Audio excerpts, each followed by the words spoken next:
These 7 assets are gonna make you rich. Out here, we have adults working extremely hard to earn a salary. Of course, the salary is good, but then again, it's only so much you can earn from a salary. There is a ceiling.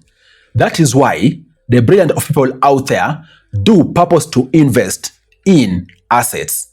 And they invest in assets because assets are going to be able to generate them additional income. And most importantly, these assets are also going to increase in value. Simply put, they are going to appreciate. That is why in this video, I want to discuss 7 assets which, in case you own and you are very deliberate about owning most of these assets, you will be able to become rich.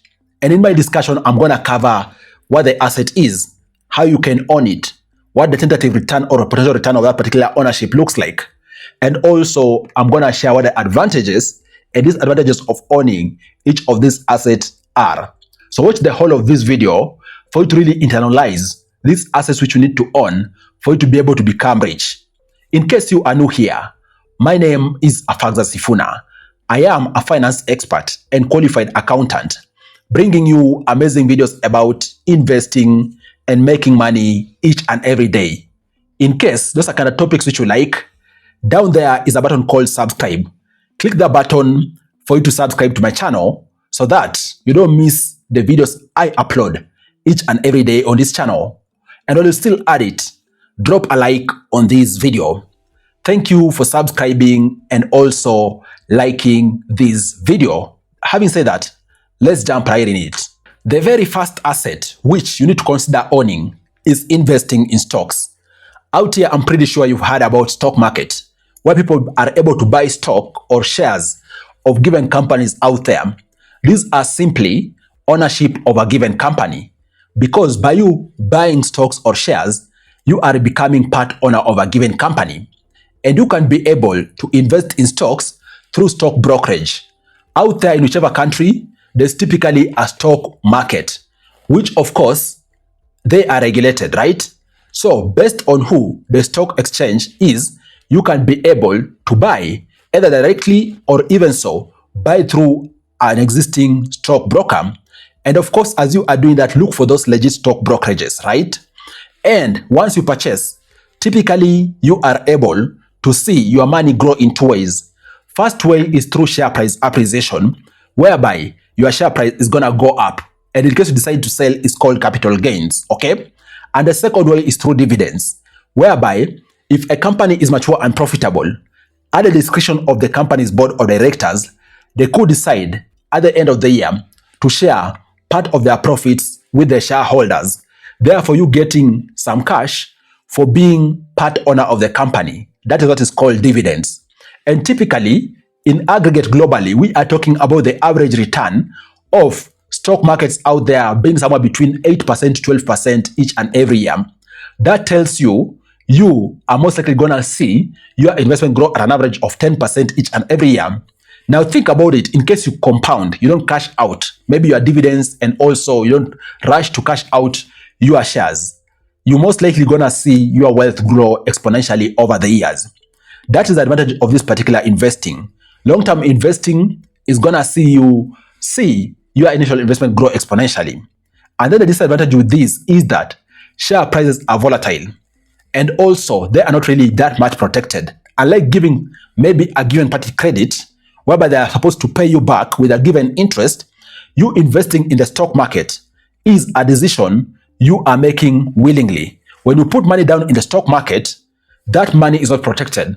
It is there in the forces of demand and supply, therefore being exposed to volatility. The prices could increase or they could depreciate. But the beautiful thing is that history has shown that long-term investing typically results in share price appreciation. And then the second asset you could look to buy is purchasing fixed income investments. Fixed income is a type of asset class which encompasses different types of assets. For example, treasury bills, for example, treasury bonds, for example, other types of bonds, you name it. All these are fixed income investments. And they are called fixed income because, yes, they do avail you fixed income in form of interest.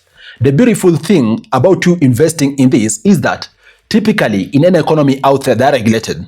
That is why you are able to purchase them through an accredited or approved financial institution. Case in point, treasury bills, treasury bonds are typically floated out there by the central banks of different countries. And the other bonds are also floated out there based on accredited or licensed financial institution. So look to invest in this through the licensed financial institution. And the beautiful thing about this is that an advantage of you investing in this is the income or the return is typically predetermined. Some of them are sold at a discount. Simply put, they can tell you, for example, you are purchasing maybe treasury bills, right? At 10%. That 10% is already predetermined and they are typically sold at a discount. Therefore, you know very well how much you are going to make. Simply put, your returns are stable, okay? And the beautiful thing about these returns is that typically, when you look at the average across the economies, the returns on fixed income investments are somewhere between 6% to 12%, depending, of course, it varies, depending on the exact type of asset, but somewhere between 6% to 12%, which still, guys, is a decent return if you think about it each and every year.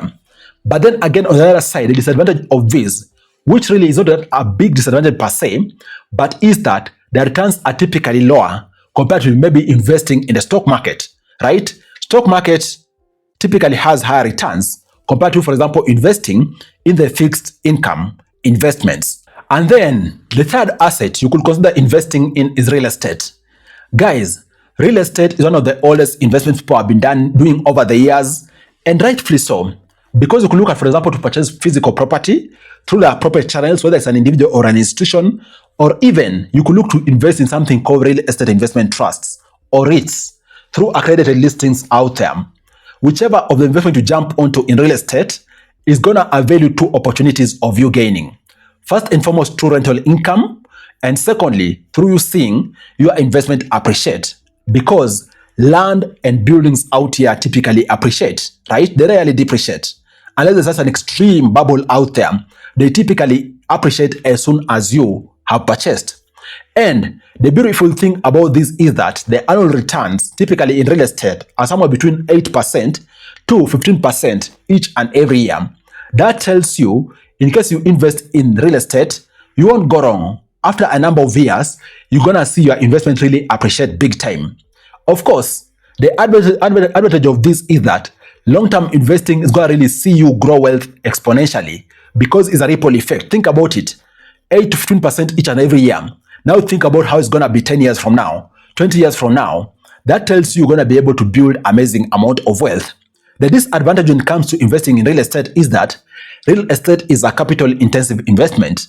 And that is why when you are starting out, you jumping and putting your money in real estate, if you are not ready, it's going to really end up locking your capital and also locking your cash flows.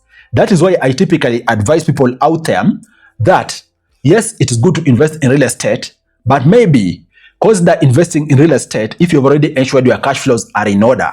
In that you are not, for example, having 2 million Kenya shillings, you put that in real estate, and then you hope it begins generating you income, and yet even that particular 2 million is not sufficient to assist you do development, okay? But when it's all said and done, real estate is a very good investment. And then the fourth asset which you could look to own is businesses. Businesses avail the opportunity to get a profit.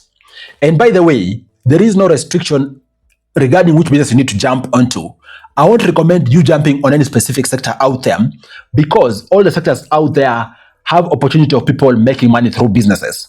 The most important thing is that you need just to invest in what you understand.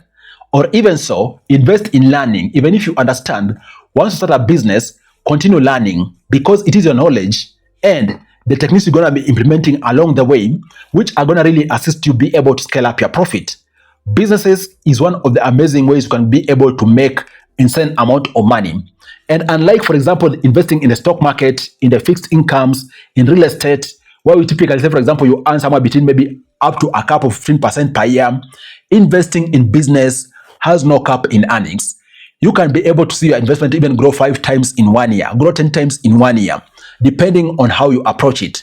The most important thing is that you need to have an idea, you need to have the dedication, and most importantly, also comply to the regulations of any area you are operating in out there so that your business doesn't get in trouble. Register, ensure you have the appropriate licenses, and also establish systems which can assist you be able to monitor each and everything in your business, finances, operations, and so forth. Of course, the advantage of this is that you can be able to make insane amounts of money in case your business takes off. Disadvantage of this is that, unlike, for example, putting your money in the stock market or fixed income, business is not a passive income opportunity. You really need to invest your time and know-how to ensure your business takes off.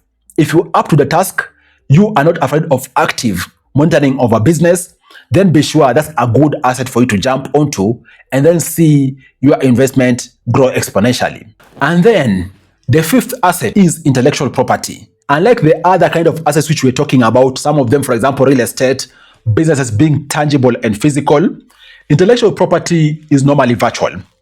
And I'm saying so because there is a myriad of intellectual properties out there. For example, books, for example, music, for example, courses, you name it. All these are IPs. In case you create your own original IP, you can be able to also capitalize on it for you to be able to make money through royalties, subscriptions, sales, you name it. The beautiful thing about you jumping on intellectual property is that it has very high scalability because the same product can be able to be consumed by millions of people out there, right? Unlike a physical business, if, for example, I sell you soap, that soap I've sold to you. But if I make music, that music can be able to be consumed by millions of people, the same product, right? If I make, for example, a course, that course can be able to be read or subscribed to by millions of people out there. So it has very high scalability. And also, your earning potential is not limited. And the beautiful thing about intellectual property is typically the initial investment doesn't really cost you very much because it mostly requires your technical know-how and your willingness to create a formidable product and then start marketing it. Of course, the disadvantage or the negative side of investing in intellectual property is that it typically takes time before you are able to see the scaling effect or the compounding effect. You won't just, for example, create an ebook or even so, create maybe a piece of music today and then miraculously hope that by tomorrow, millions of people are going to be able to purchase it. It takes time. And also it has something called library effect. So you need to continue creating, you need to continue doing marketing. And the more you do that, the more your older products are also going to gain traction. So if this is something you're up to, and I really encourage you to also jump on it, it is a formidable asset for you to invest in. And then the sixth asset, which you can invest in, and I really encourage you to do that, is a high income skill.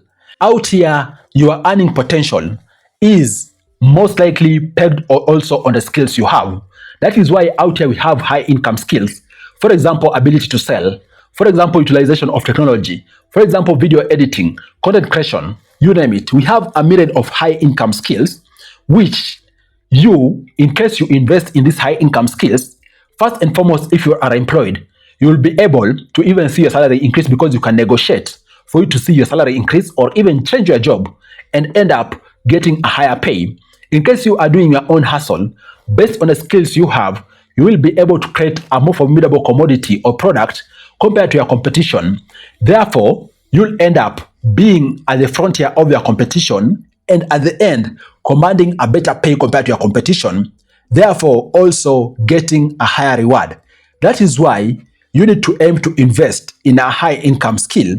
And the beautiful thing is that with the current technology era, most of the high income skills can actually be acquired at almost zero cost. There is lessons on YouTube. There is free courses, you name it. You have no reason as to why you are not investing in a high income skill because you have plethora of resources. Of course, that's the advantage of it. Ease of accessibility and also the possibility of you scaling up your income in whichever way you dictate.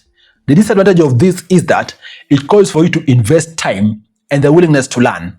Not everybody out there is able to do that because you can't start on something today and then you are an expert in 1 week. It calls for you to continue learning, to continue molding your skills, to continue advancing. And then over time, you're going to be able to hit those expert levels which command very high pay. And then the seventh and last asset which I want to discuss is reputation. Whatever thing you're doing out here, reputation is what is going to carry the day. Simply put, reputation is what is going to assist you get repeat clients. Reputation is what is going to assist you get referrals. Reputation is what is going to assist you be able to be discussed in rooms you aren't physically in. That is why I've also put this here as an asset. Yes, it isn't a physical asset, but it is an asset which has a very high multiplying or scalability effect.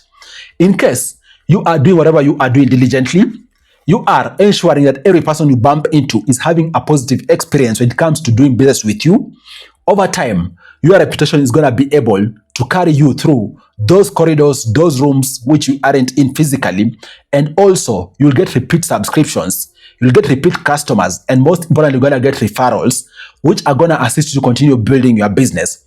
So in whichever investment you do out here, in whichever asset you jump into in your career, and whatever you do out here, ensure you safeguard your reputation, because reputation is what is going to carry you in the course of you doing scalability in whichever area you have invested in.